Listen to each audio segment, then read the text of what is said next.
permettent la prix, la traçabilité et l'échelle nécessaires pour répondre à la demande mondiale, SRTX a maintenant franchi l'étape d'intégration verticale en produisant le tout premier polyéthylène de masse molaire très élevée au monde, conçu pour les vêtements. SRTX Dura, contrôlant notre propre extrusion de matériaux et en investissant dans de nouvelles technologies pour décomposer des produits en fin d'utilisation, Sheertex va devenir la première marque de vêtements entièrement circulaire d'ici 2030. Les collants ne sont qu'un début.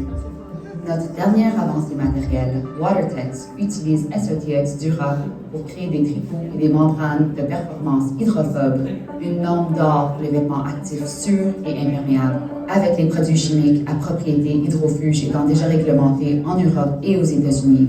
La technologie WaterTex est sur le point de combler un vide énorme sur le marché d'aujourd'hui. Notre approche révolutionnaire ne s'arrête pas aux matériaux. Cortex, notre logiciel exclusif, offre une visibilité en temps réel sur le processus de production. Aujourd'hui, Cortex va passer d'un outil utilisé pour la gestion à l'interne de l'usine à un système de suivi en temps réel orienté vers le client. L'aube d'une nouvelle ère pour les textiles est à nos portes et SRTX ouvre la voie.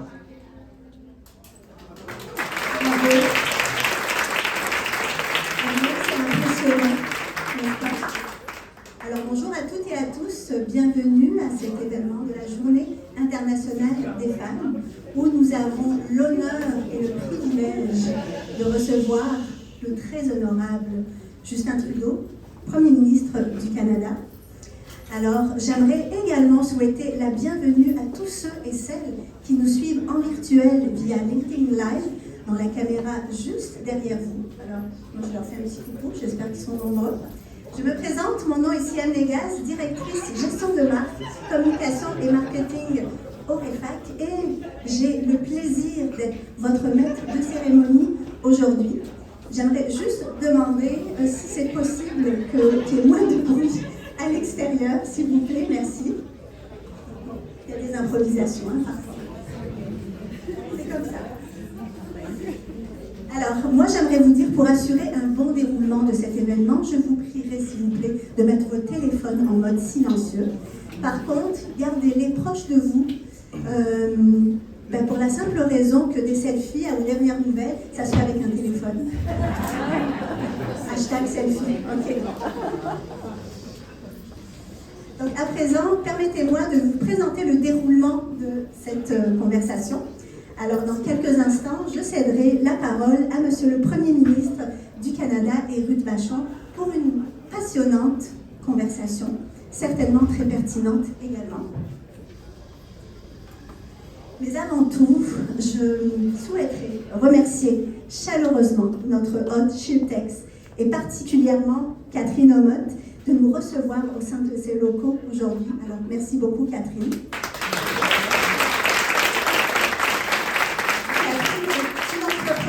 Hors pair que vous aurez l'occasion d'écouter dans quelques instants. Alors, une fois la conversation entre le Premier ministre et Ruth Vachon, vous aurez le privilège, oui, mesdames et messieurs, de poser vos questions au Premier ministre. Et par la suite, vous verrez que la générosité de notre Premier ministre va bien plus loin, puisqu'il viendra vous saluer et échanger avec vous. C'est merveilleux, hashtag selfie. Alors, avant de céder la parole à Catherine, alors saviez-vous où nous sommes? J'imagine que oui, si vous n'avez pas compris, il y avait la vidéo juste avant. Donc, nous sommes dans une compagnie qui produit des collants, et pas n'importe lesquels, indestructibles.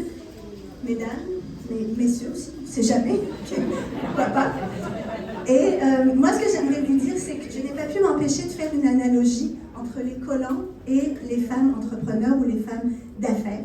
Et je vais vous le lire parce que je suis trop nerveuse pour le dire par cœur. Donc, chaque maillage et chaque tissage raconte une histoire de femme entrepreneur. Alors, je ne sais pas pour vous, mais j'y vois de nombreuses similitudes. La résilience, la flexibilité, le soutien, la durabilité et évidemment, mesdames, l'élégance. Bref, toutes ces qualités sont des défis auxquels sont confrontées les femmes dans le monde des affaires. Alors, voici pourquoi nous sommes aujourd'hui ici, en partie, pour mettre en lumière toutes ces qualités. Alors, tissons ensemble un avenir meilleur.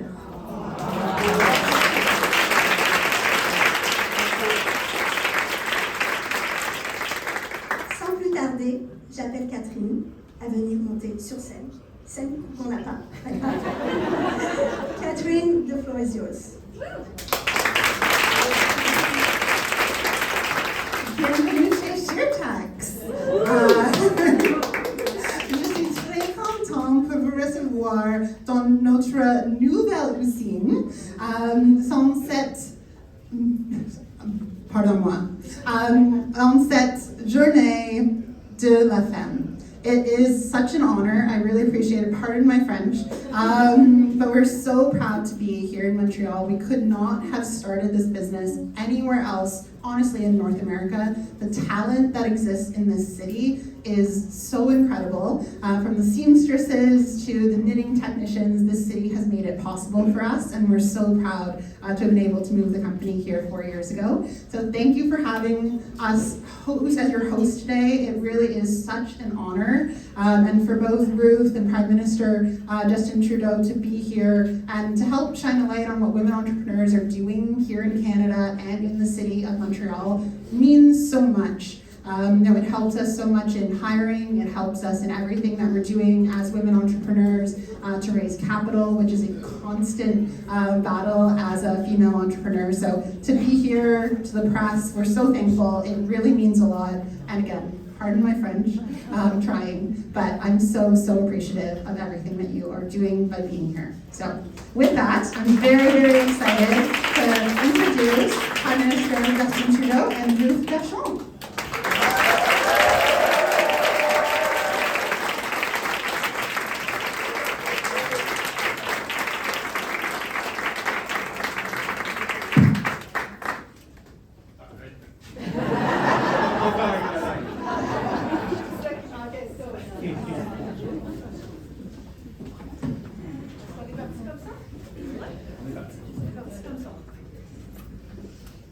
Bonjour tout le monde.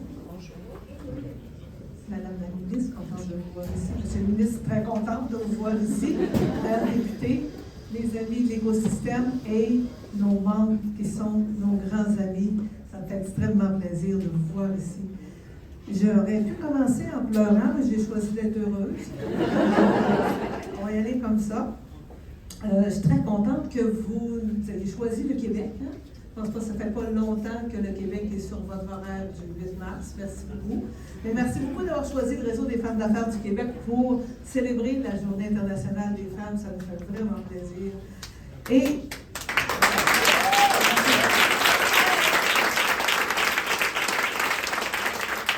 Catherine, thank you for having us with you. We really appreciate it. You have a great company, and at the RFAQ, we're so proud to see our members or our women to have a huge company growing so fast. Thank you and congratulations.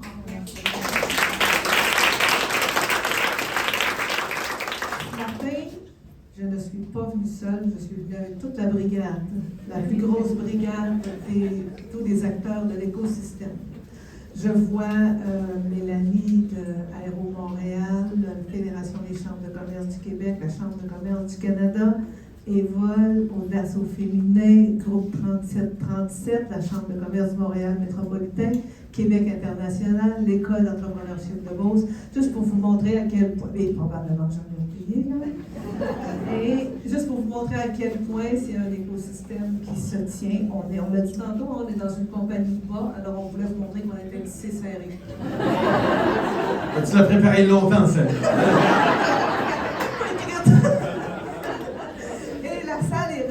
De femmes entrepreneurs, de femmes d'affaires qui se dépensent au quotidien et qui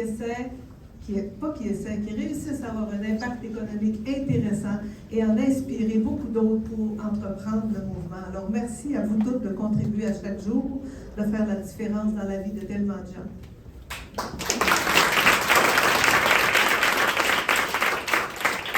Au réseau, nous, on essaie toujours d'avoir notre unicité, hein? Alors je vais vous parler de la nôtre. La nôtre, c'est un peu de compléter l'écosystème et d'amener les femmes entrepreneurs dans les marchés.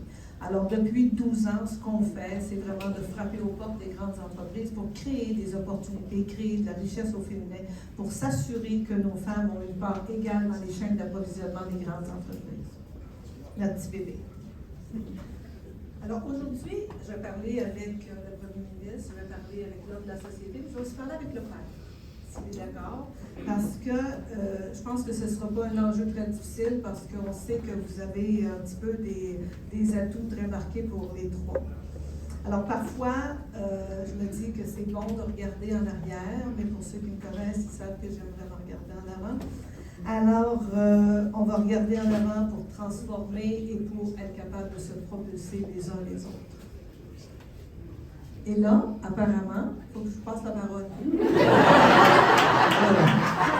Je suis content d'écouter toute la journée, là, tu sais, la journée pour les femmes. Mais c'est un énorme plaisir pour moi d'être ici pour célébrer la Journée internationale des femmes avec ce regroupement extraordinaire dans cette place extraordinaire. Catherine, ce que tu as créé ici est à couper le souffle. La façon qu'on est en train de réinventer une industrie entière avec du leadership féminin ici à Montréal, c'est quelque chose dont on va parler pendant longtemps et ça va avoir un impact énorme sur la planète.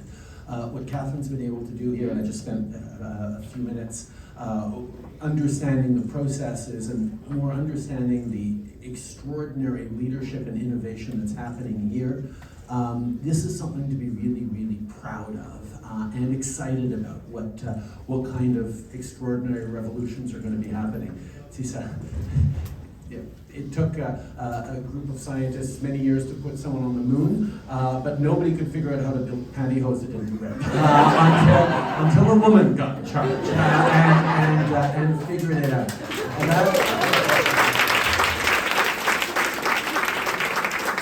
I make light of it, but it actually goes to the heart of an issue that has been really, really important to me for a long time. Depuis 8 ans en tant que gouvernement, on est en train d'investir dans l'entrepreneuriat, mais pas juste dans l'entrepreneuriat en général, spécifiquement de reconnaître le besoin d'investir en entrepreneuriat pour les femmes. Et avec le succès de ce programme-là, on est en train encore plus d'investir dans l'entrepreneuriat des communautés noires au Canada, des communautés autochtones, parce qu'on reconnaît, et ça commence avec les femmes, que quand une femme devient entrepreneur, c'est pas avec le but de faire des millions de dollars. Ça, souvent les hommes, c'est pour ça, OK, je veux être entrepreneur, je veux faire des millions, et je vais trouver une façon de le faire. Pour les femmes et pour les communautés qui font face à des barrières vers la réussite, c'est toujours pour résoudre un problème. C'est l'approche, OK, il y a un problème dans ma vie, il y a un problème dans la société que je pense pouvoir résoudre.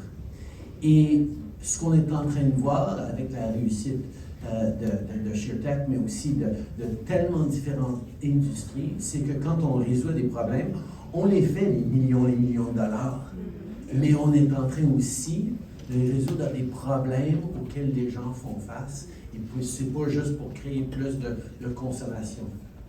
Et donc, quand on regarde les barrières auxquelles les femmes et d'autres font face au niveau d'accès à l'entrepreneuriat, c'est souvent l'accès au capital.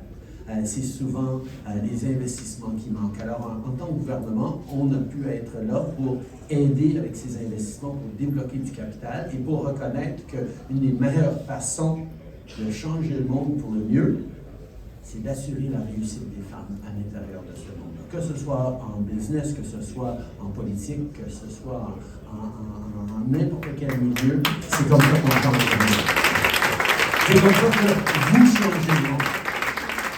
Je suis très content d'être ici avec des amis et des alliés, dont des députés extraordinaires de la région de Montréal, Emmanuel Alambropoulos, Brenda Shanahan, Andrew Dillon, notre ministre Soraya Martinez, et le député local qui est un allié pour les femmes, Francis Scarpa-Leggio. Merci, Francis. Oui, on peut les applaudir.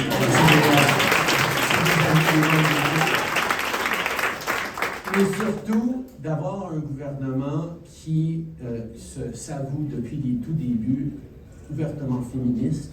C'était important, pas juste pour le symbolisme, mais pour la qualité des solutions qu'on allait mettre de l'avant. Et quand on regarde ce qu'on a pu faire au cours des dernières années en tant que gouvernement, d'abord s'inspirant du Québec sur les garderies et les centres de petite enfance, on a pu faire ça à travers le pays, de réduire les coûts de garderie de la moitié à travers le pays, d'aller vers 10 $ par jour partout au pays. Ça a eu un impact extraordinaire déjà pour les familles, pour les mères, pour les communautés à travers le pays qui sauvent des milliers de dollars en famille par mois. Et l'accès au marché du travail des femmes en mais plus de ça, d'investir dans les opportunités, d'investir, par exemple, quand on parle d'assurance médicaments, we just made a big announcement around pharmacare, and the two areas that we chose to start off with in terms of access to pharmacare, diabetes, because access to insulin and diabetes drugs not only prevents the quality of life from going down for so many people living with diabetes who have to face choices between paying for groceries or paying for the medications, but at the same time, it cuts off so many worse health outcomes across the medical system that it's one that is really, really a powerful leverage for people's quality of life and success. The other piece of pharmacare we're moving forward on is access to contraceptions. That, for me, to make sure that women can choose when to start a family and at what point in their life and control their lives has always been unbelievably important. And we know too many women still right across the country have to face very difficult choices, issues around affordability, issues around cost. This is why we're moving forward on something that both helps the economy, helps people gain control over their lives, and helps with affordability. So these are things we're moving forward in concrete ways. Et on va continuer d'être là pour investir dans une économie qui fonctionne pour tout le monde. Et dans cette journée internationale des femmes, je tiens tout d'abord et finalement à vous remercier pour tout ce que vous faites, tout votre leadership ici en tant que femme d'affaires. Pas seulement votre propre réussite, pas seulement les milliers de personnes qui travaillent pour vous, mais l'impact que vous avez sur notre société à largeur et l'échelle du Canada et dans le monde. On est très, très fiers d'être ici avec vous. J'ai hâte d'apprendre des questions, donc on va arrêter ici. Merci.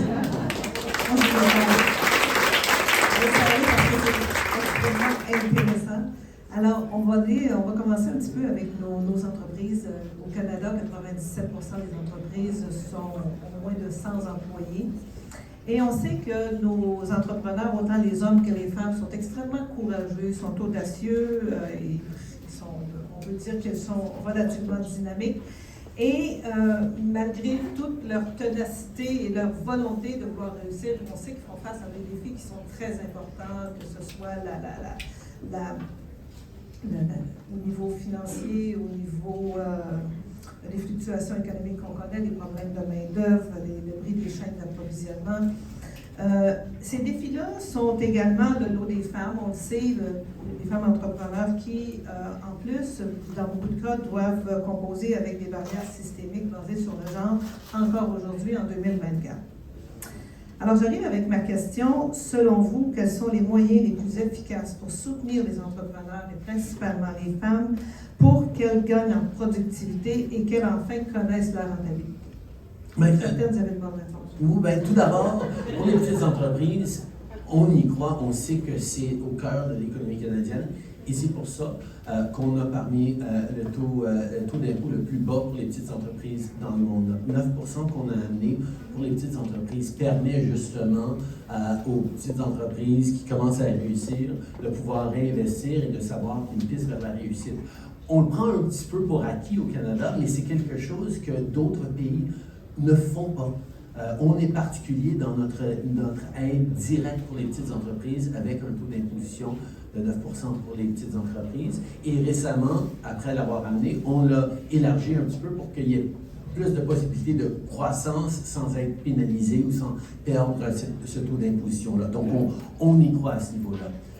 L'autre défi, et on le sait particulièrement pour les femmes ou les communautés minoritaires, l'accès au capital, comme j'ai dit, une grande barrière. C'est pour ça qu'on a créé le programme d'entrepreneuriat des femmes. C'est pour ça qu'on est en train de travailler avec BDC et EDC par rapport à l'exportation pour aussi aider à l'accès au capital et de privilégier l'approvisionnement par le gouvernement dans les entreprises qui sont ou bien propriétaires ou fondés par des femmes ou bien d'autres communautés minoritaires, parce qu'on sait que tous les avantages sont du côté des hommes en général, donc de rééquilibrer un petit peu les opportunités pour justement pouvoir amener ces solutions qui transforment la communauté de façon profonde. C'est important pour nous. Il y a beaucoup d'autres choses qu'on va faire, mais je vais laisser ça à ça pour l'instant. Non, mais vous avez quasiment devancé la deuxième question parce qu'on va aller un peu dans le sens de l'équilibre. Là. Je sais que vous êtes un gouvernement qui est extrêmement ouvert, vraiment, on peut dire que vous êtes fermement féministe et engagé à l'aide et à le demeurer. Je pense par exemple, je pense qu'on a eu le premier gouvernement paritaire au niveau des ministres, on a le défi 50-30 qui fonctionne très bien. On a aussi la nomination de ministre de la diversité et de l'inclusion des personnes en situation de handicap. Le dépôt du budget de 2018 était résolument féministe. Et vous avez aussi une mesure en termes d'approvisionnement auprès des groupes sous-représentés, des Autochtones et des femmes.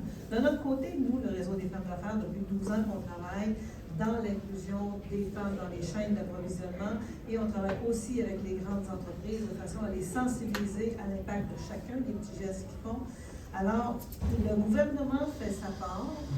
Si je vous fais un petit résumé, le gouvernement fait une part, fait une très bonne part, les grandes entreprises aussi, le réseau aussi, puis tous les acteurs ici de l'écosystème font une part importante, mais on dirait que ça ne va pas encore assez vite. Qu'est-ce qu'on pourrait faire pour accélérer le pas pour que ces femmes-là aient une partie plus importante dans les chaînes d'approvisionnement de ces grandes entreprises-là?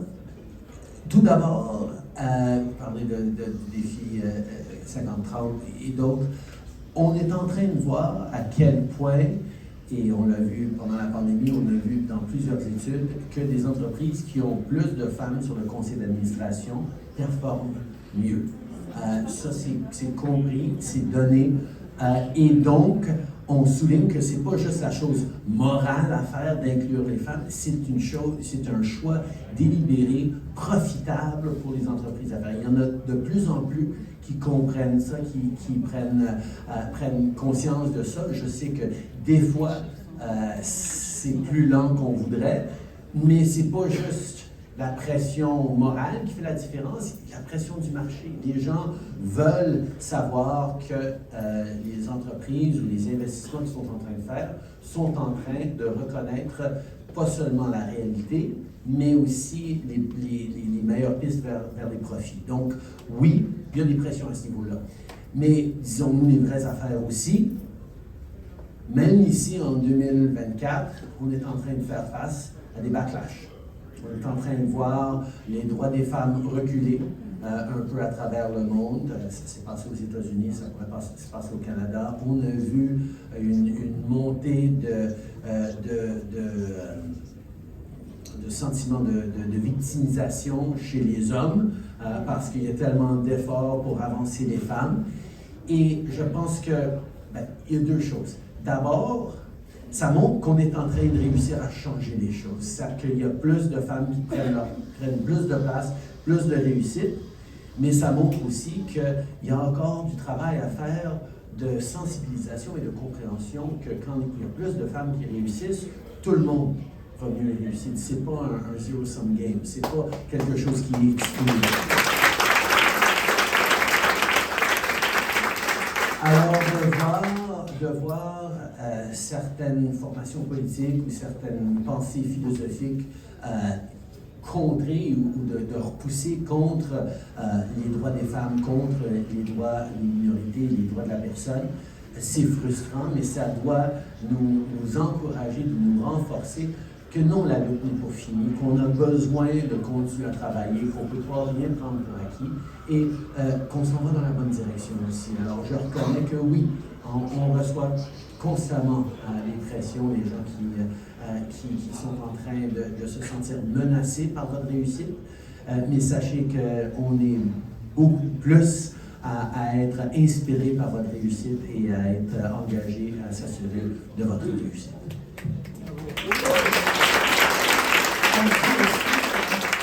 Investir dans les femmes, c'est investir dans l'économie. Là, je sais que Martine va me regarder, je vais sortir une statistique, je ne sais pas où est-ce que je l'ai pris, mais je sais qu'elle existe. 80% des revenus des femmes sont réinvestis dans la communauté très, très proche. Alors moi, je dis tout le temps, quand on investit dans les femmes, on investit aussi chez nous dans une économie durable à portée de la main. Alors, je voudrais juste que vous en rappeliez, mais je ne sais pas où est-ce qu'elle est. Mais la conversation que j'ai eue avec Catherine sur le plancher ici, l'idée d'être à la fois environnemental, innovateur, recyclable, utiliser de la main-d'œuvre locale, d'être là pour créer une prospérité circulaire plus long terme pour résoudre des problèmes de gens qui utilisent une fois des collants et doivent les jeter parce qu'ils sont déchirés.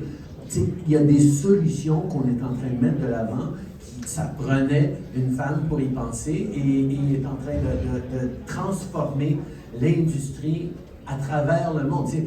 On en a parlé, c'est pas juste les Bocolans qu'elle ambitionne de transformer toutes les façons qu'on est en train de faire des textiles et de savoir qu'on peut le faire avec de la biomatière en plus, de l'huile végétale plutôt que juste de l'huile fossile.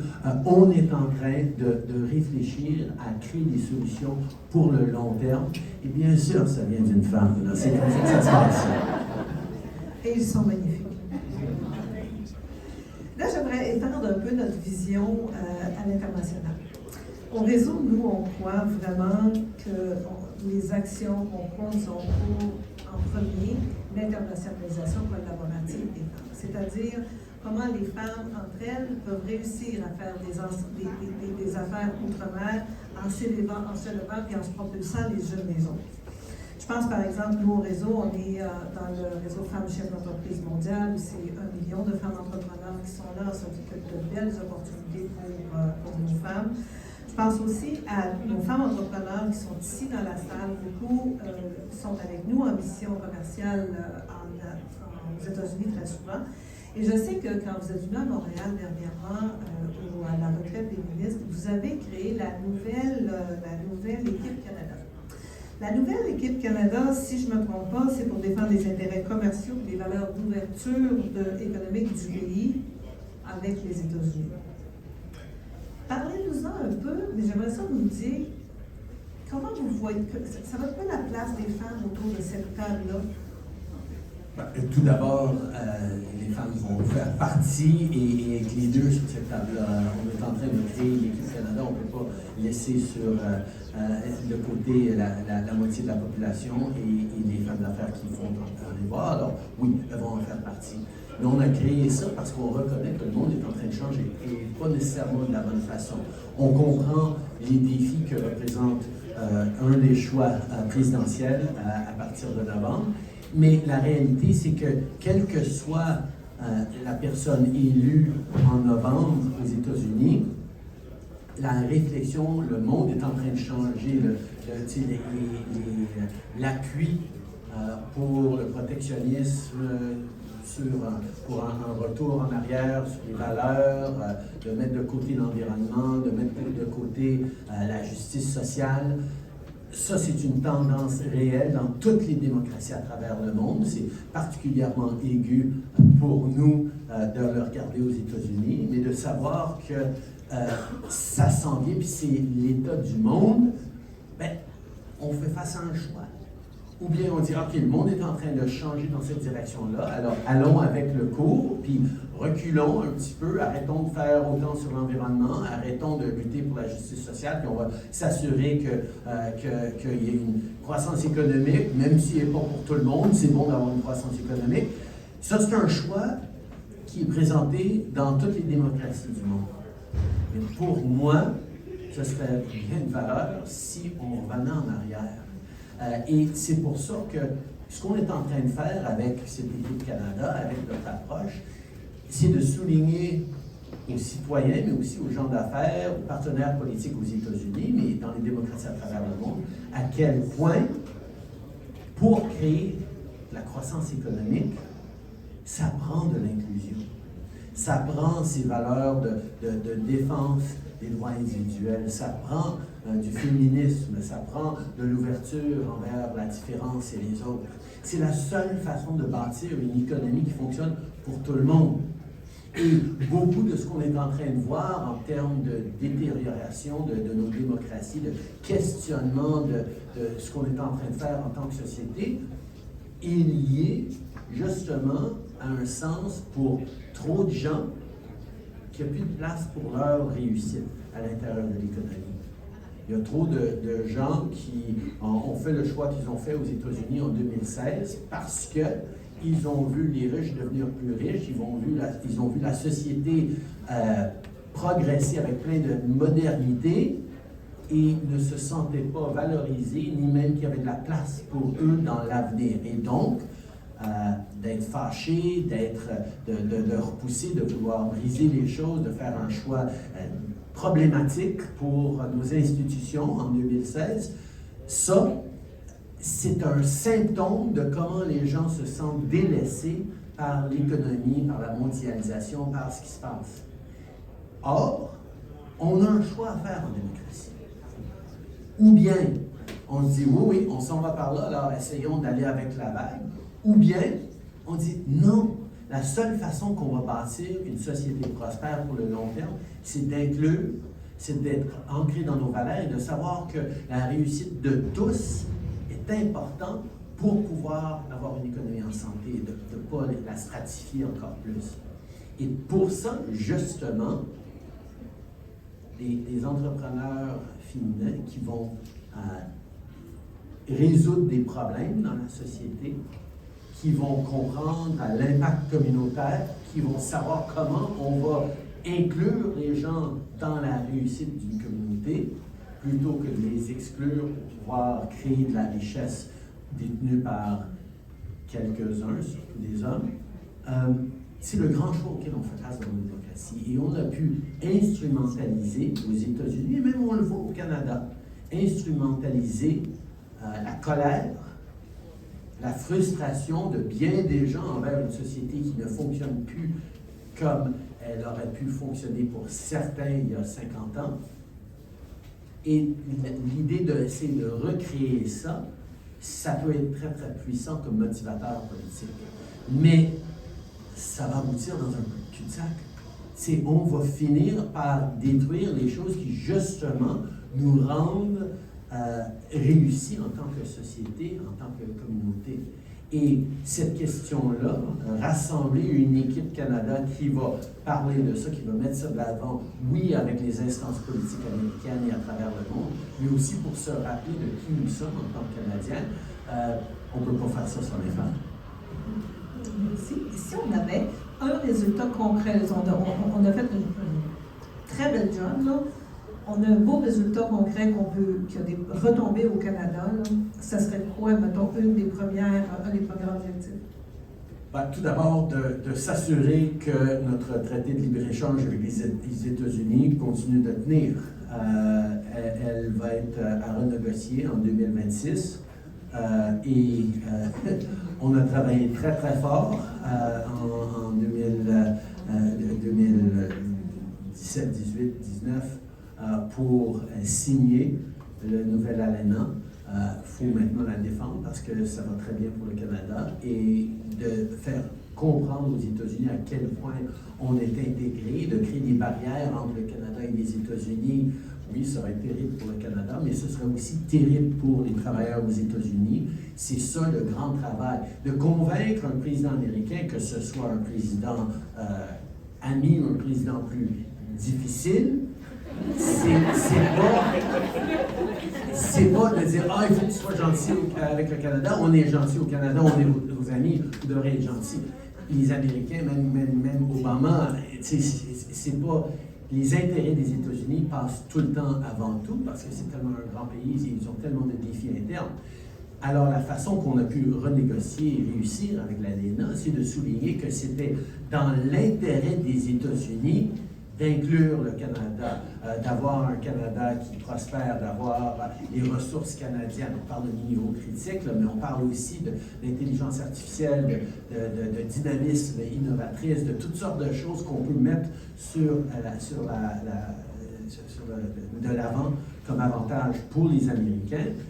Et c'est à ce niveau-là qu'on est en train de le faire. On n'est pas en train de dire « on est gentil, alors il faut que vous soyez gentils envers nous ». On est en train de dire « On est indispensable à votre réussite, donc il faut que vous nous inclusiez dans ce que vous êtes en train de faire pour bâtir une économie forte pour vos citoyens. Alors là, je pense qu'on est déjà à la dernière.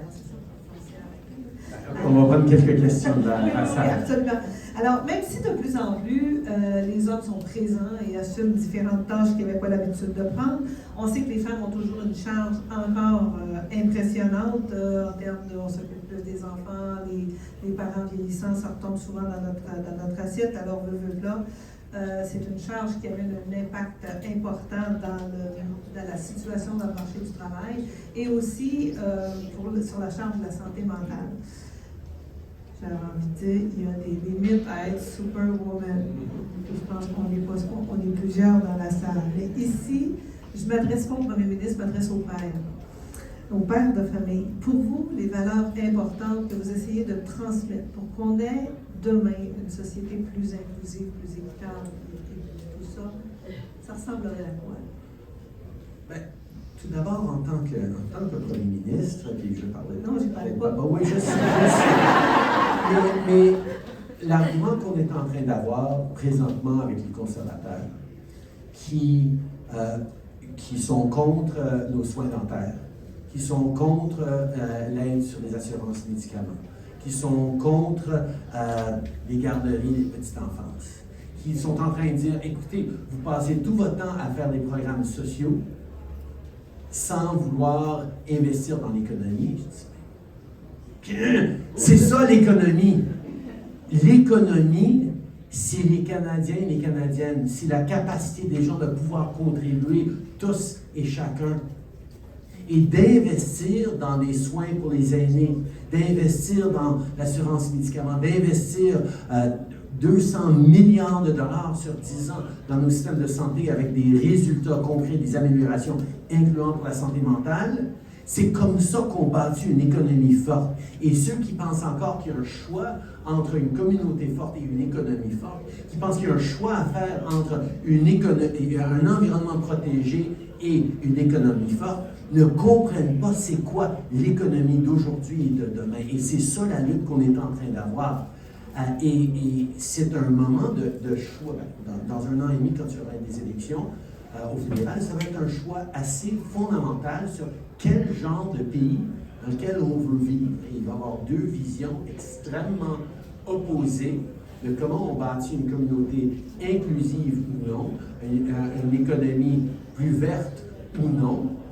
Et c'est sûr qu'avec les pressions immédiates, avec la colère immédiate que les gens sont en train de vivre, les frustrations qu'ils vivent, oui, c'est tentant de vouloir dire, OK, tout est brisé, on va tout changer. Mais changer quoi? OK, changer notre lutte contre les changements climatiques, changer la lutte pour l'égalité des femmes, changer la lutte pour l'inclusion et les droits de tous et de toutes, c'est d'aller dans la mauvaise direction.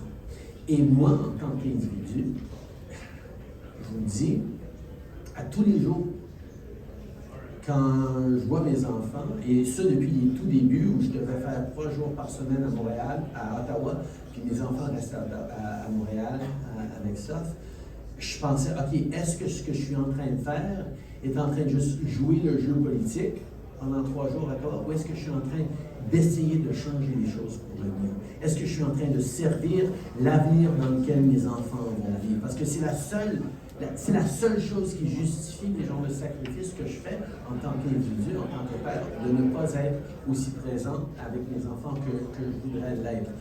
Et oui, ça vient avec des coûts personnels très élevés, et ça, je les assume. Mais en même temps, cet engagement dans quelque chose que je crois profondément est important pour s'assurer qu'on est en train de bâtir le meilleur monde possible pour nos enfants. C'est au cœur de ce que je suis en train de faire. Et ce que je suis en train de faire avec des femmes extraordinaires, avec une équipe extraordinaire d'un bout à l'autre du pays.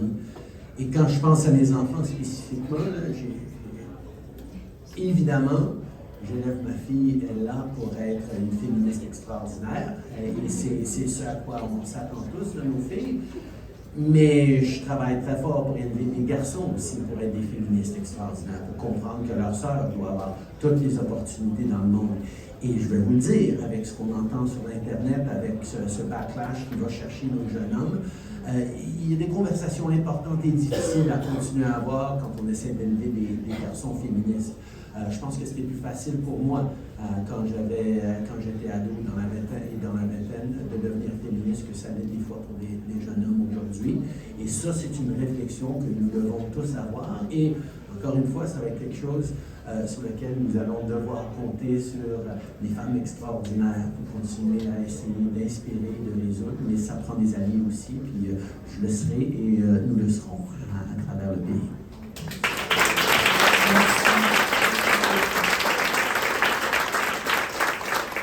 Alors, on est concept encore, hein, on va continuer comme ça. On est dans une entreprise où on fabrique des collants. Alors, on essayait quand même de dire, c'est pas ça qu'on va offrir, mais on ne voulait pas que vous partiez les mains vides. Alors, on a essayé de compenser avec quelque chose qui devrait faire la différence dans un thème que vous connaissez. Alors, Josépha va se faire un plaisir de...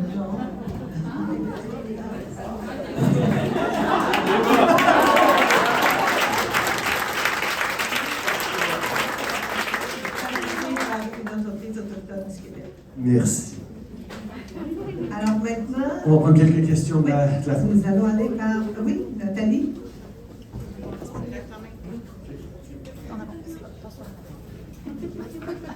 Bonjour, moi je suis Nathalie Darou du groupe V.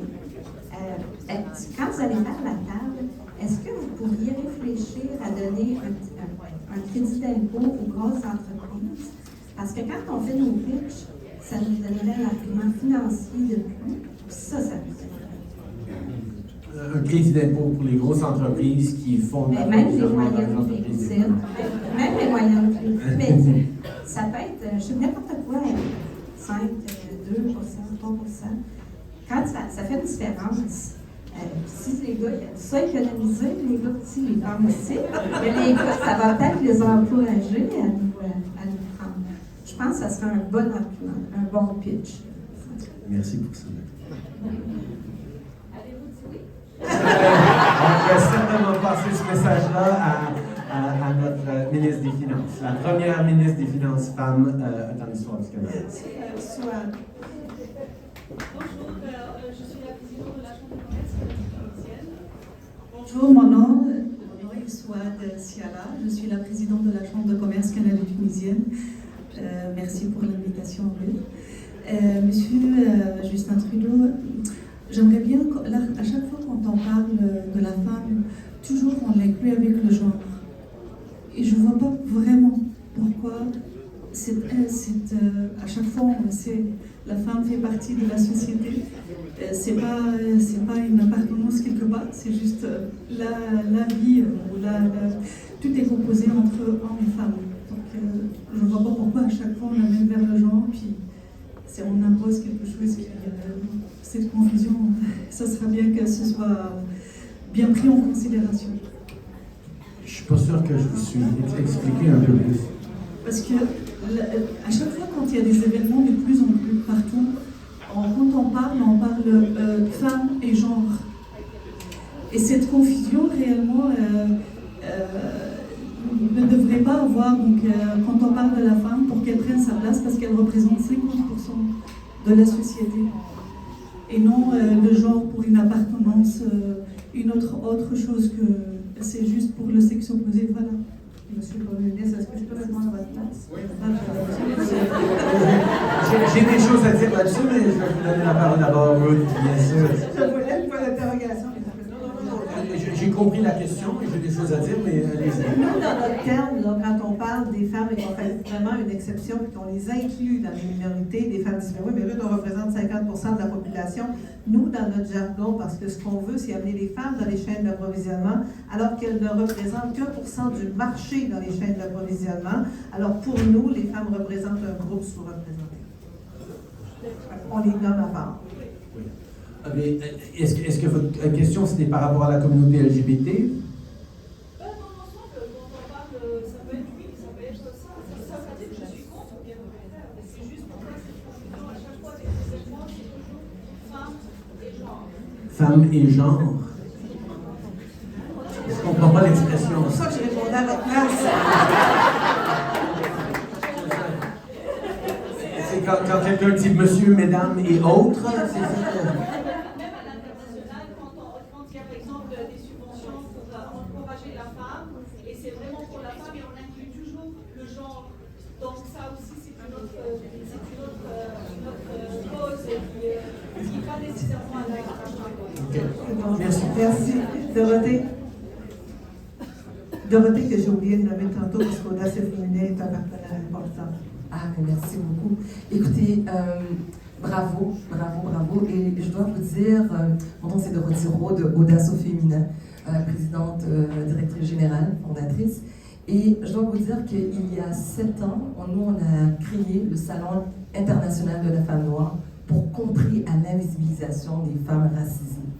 Et 7 ans plus tard, je peux voir les progrès et je dois féliciter Ruth Vachon pour tout simplement nous avoir incluses. Je pense à Madeleine, je vois des entrepreneurs tels que Melissa, Sergina, Carla, qui sont présentes, ou Swad, d'autres femmes racisées. Donc bravo, parce que je vois la différence dans l'écosystème entrepreneurial et aussi évidemment aussi les fonds que vous avez attribués pour les communautés noires et aussi les femmes. Ça permet à des organisations comme la nôtre. Maintenant, où je m'en viens, c'est aussi, on parle du genre, oui, c'est vrai, mais nous, comme vous l'avez mentionné, les femmes, on est là aussi pour régler les problèmes de la société. Et nous, on a mis l'entrepreneuriat de l'avant pour servir une cause qui nous tient vraiment à cœur. Et cette cause-là, c'est le cancer du sein. Et plus spécifiquement chez les femmes noires et racisées, où il manque des données, où on voit qu'il y a des disparités vraiment criantes. Et nous, on a décidé de lancer une campagne qui s'appelle « T'es tombé un drôle ».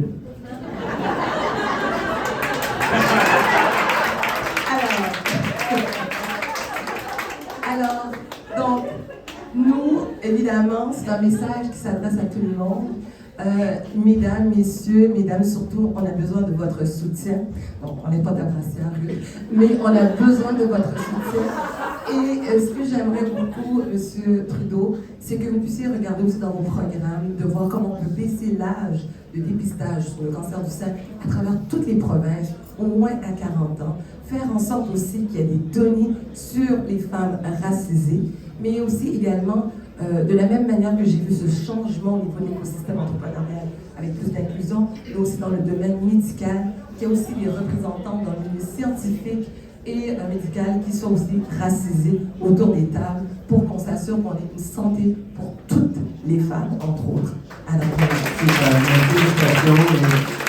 je peux vous assurer que nous est en train de faire beaucoup de travail sur la déségrégation des données pour en connaître beaucoup plus ce qui est en train de se passer à l'intérieur de toutes sortes de recherches. Merci pour tout ce que vous êtes en train de faire.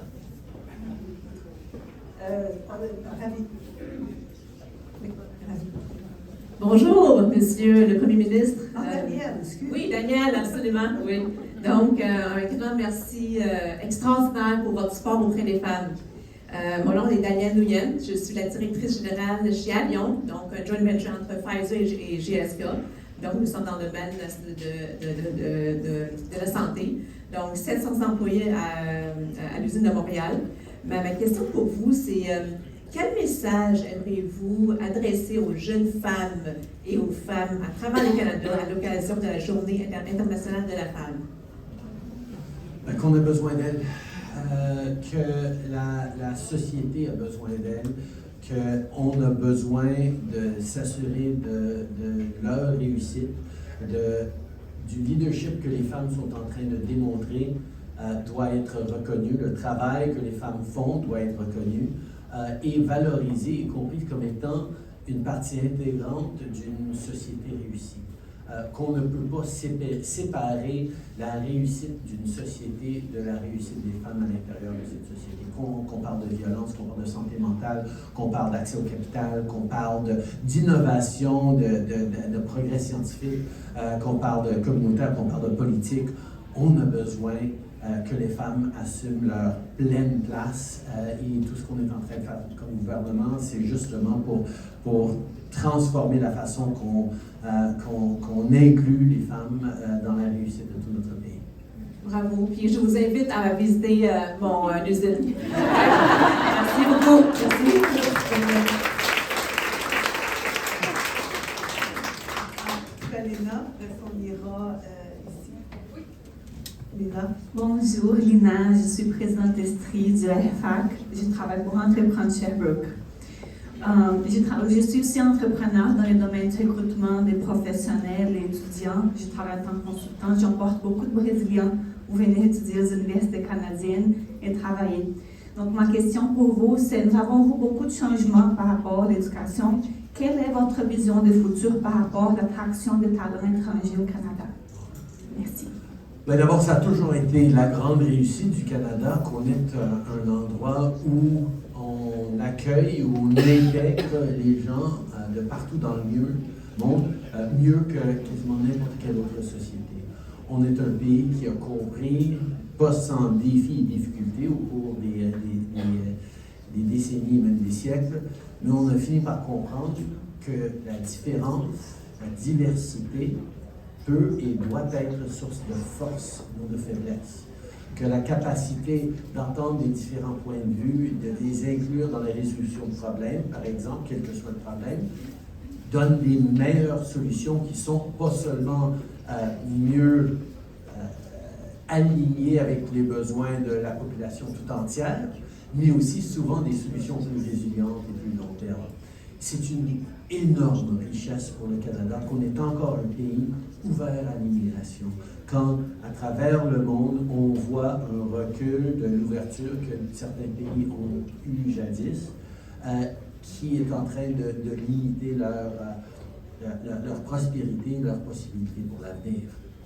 Mais une des choses qui a garanti la réussite du Canada et de notre système d'immigration, ça a été qu'on arrive à bien accueillir et à bien s'assurer de la réussite des gens qui arrivent dans ce pays-là. C'est pour ça qu'on même si on a beaucoup de place, on ne peut pas tout simplement le faire de façon non réfléchie.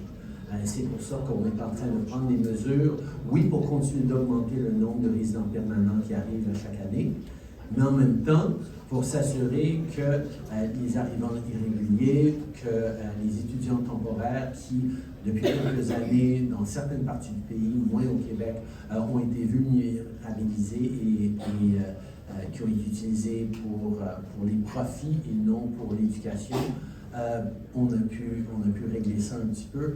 On se doit de protéger cette ouverture que les Canadiens ont par rapport aux nouveaux arrivants, parce qu'on sait que ça crée des emplois, ça crée une richesse dans la communauté, ça crée une croissance de la population et une croissance économique, mais il faut que ça soit fait de la bonne façon, et c'est pour ça qu'une des responsabilités de tout gouvernement canadien, c'est de protéger ce consensus canadien qui est positif par rapport à l'immigration, parce qu'on travaille aussi tellement sur l'intégration, sur l'apprentissage du français pour quiconque va arriver ici au Québec, pour pouvoir comprendre nos valeurs et les principes qui animent notre société d'ouverture, de respect pour tous.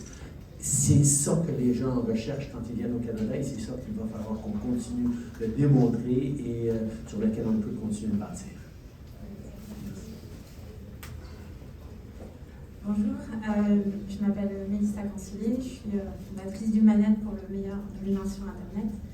Vous parliez du recul de l'ouverture et aussi de la manière dont c'est important d'inclure tout le monde. Aujourd'hui, le fait qu'on ait tous des représentations de la réalité qui parfois s'éloignent, c'est dû aussi notamment à la manière dont on vit notre vie en ligne.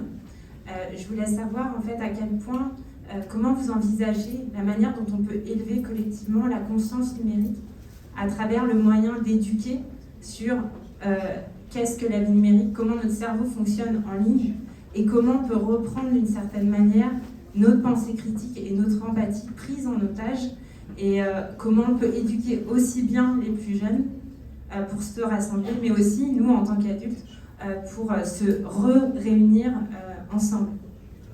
Merci pour cette question et cette réflexion. Pas juste en tant que Premier ministre, mais en tant que père, j'ai beaucoup de réflexions sur la vie en ligne de nos jeunes, mais de notre société en général. Je pense que vous avez souligné les deux mots essentiels, l'empathie et la pensée critique. C'est deux choses qui sont malmenées par notre vie numérique. C'est tellement facile de répondre de façon extrêmement superficielle ou instinctive à ce qu'on est en train de voir en ligne, de gober tout ce qu'on consomme sans nécessairement avoir cette pensée critique. Je sais que c'est des outils et un impact nouveau dans nos vies. Il va falloir qu'on s'ajuste. Et oui, le gouvernement a mis de l'avant, il va continuer de travailler pour protéger nos enfants, pour empêcher la haine en ligne sans tomber dans le bafouement de droit. On sait que la liberté d'expression est extrêmement importante, on doit toujours la privilégier, mais la liberté de haïr ou d'inciter la haine ou l'intolérance, il faut, en tant que société responsable, lutter contre cela.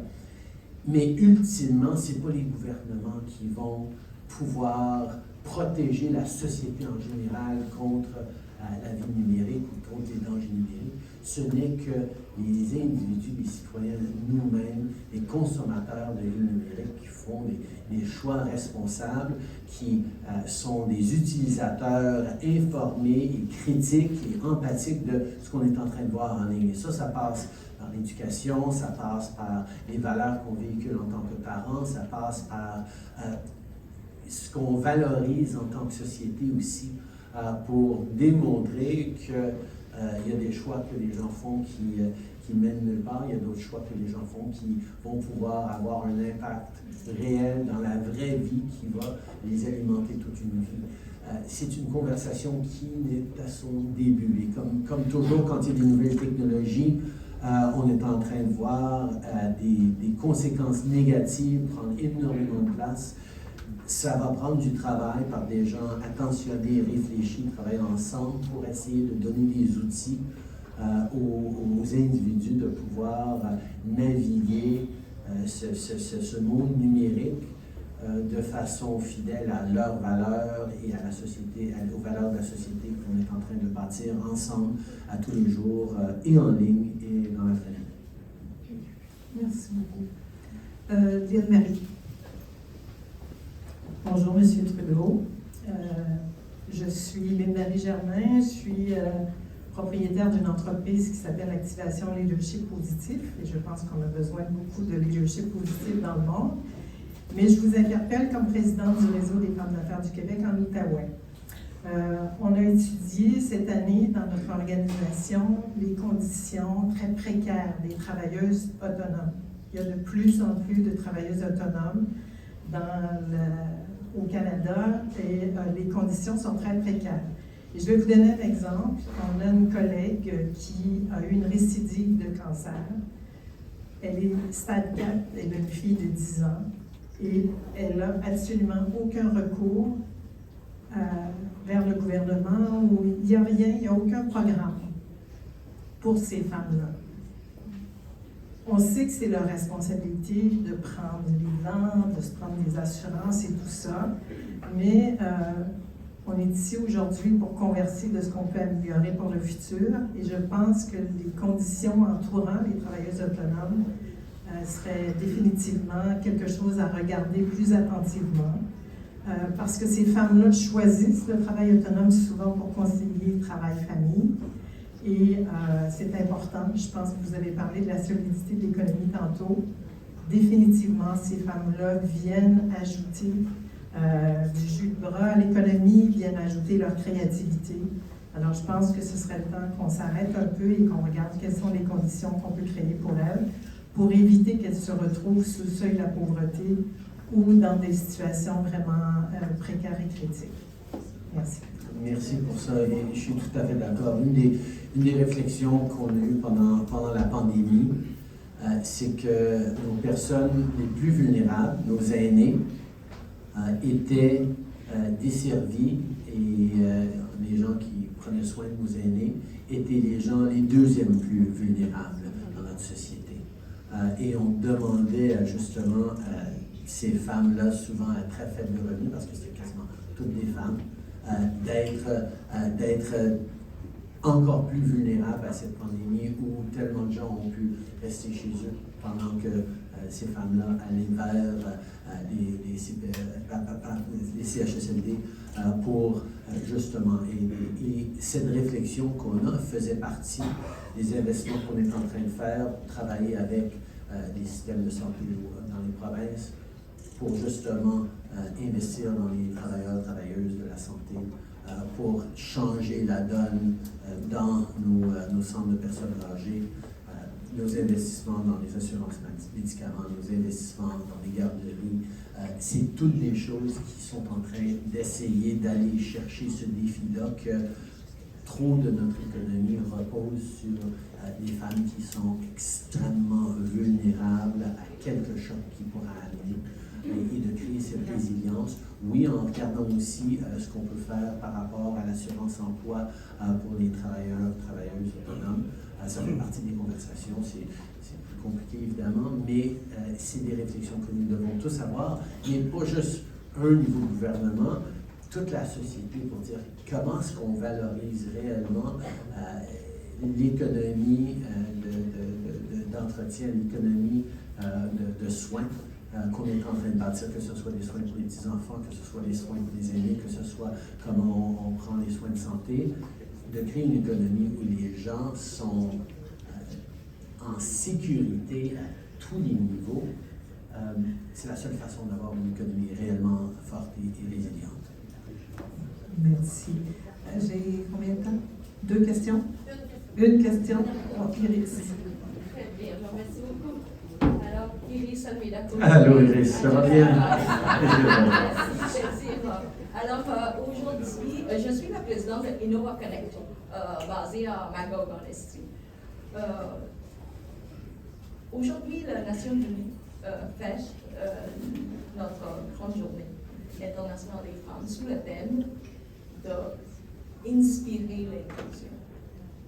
Et ça m'a fait réfléchir en arrivant ici de vous rencontrer. 3 choses. Première chose, stratégie gagnante pour des femmes en affaires comme dans la société. C'est toujours l'éducation. Éducation et un genre d'amélioration continue. On n'a jamais appris. Il faut apprendre parce que le monde devient super complexe. Le 2, c'est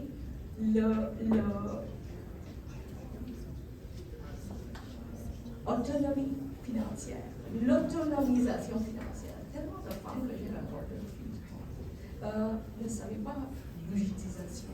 Cet aspect économique, cet aspect de finance est utile. Et le 3e, c'est bien entourer tout au long. On n'est pas contre nos hommes. Moi, je vis dans une famille, les 3 hommes de ma vie que je dis, mes 2 fils dans leur trentaine et mon mari. Et je crois que la solidarité, la sympathie, l'empathie pour parler, passe par ces 3 choses, parce que si on n'est pas bien entouré, on ne pourrait pas avancer. Alors, merci pour tout votre travail et je souhaite que tous entre nous collaborent et inspirent, parce que le mot inspirer, on ne peut pas inspirer sans vivre. Alors, merci beaucoup. Merci.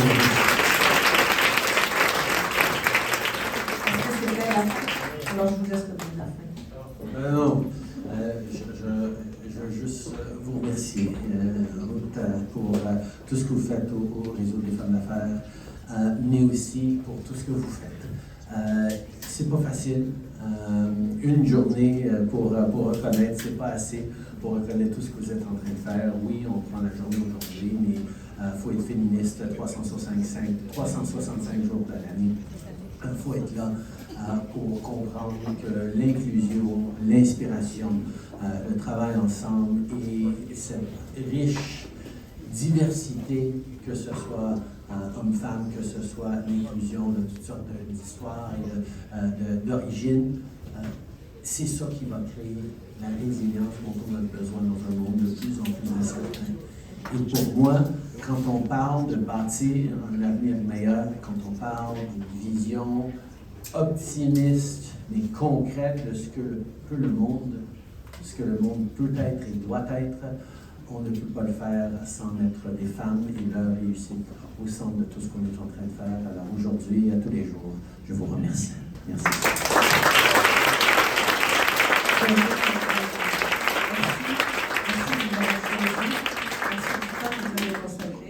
Et je pense qu'on a bien passé un excellent moment. C'est un très beau début de journée des femmes. Alors, je vous en souhaite une belle continuité. Merci. Merci, M. Poligny. Merci. Alors, dans quelques instants, on vous demandera de vous déplacer dans la salle lounge juste à côté, où, comme je l'ai dit tout à l'heure, M. le Premier ministre est très généreux aujourd'hui. Il va venir vous saluer et échanger avec nous. Voilà, donc...